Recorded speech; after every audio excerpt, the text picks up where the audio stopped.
Sight, smell and taste. If your food tickles these three senses, you definitely have a hit. And that's what I have today. A soft golden brown Gujiya with a crunchy chocolatey center.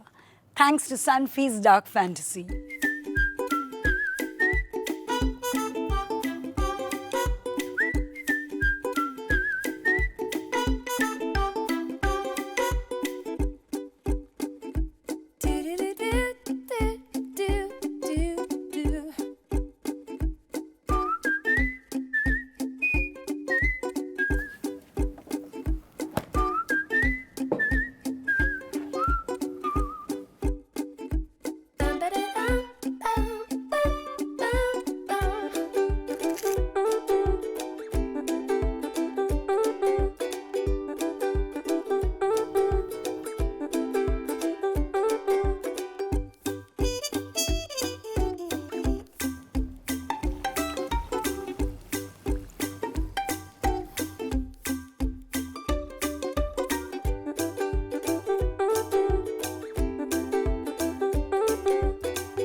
Sight, check.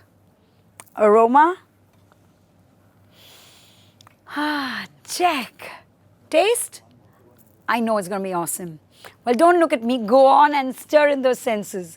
And if you want to learn today's Sunfeast Dark Fantasy Gujiya or many more desserts, all you have to do is visit www.darkfantasycreations.com for a whole lot of indulgence.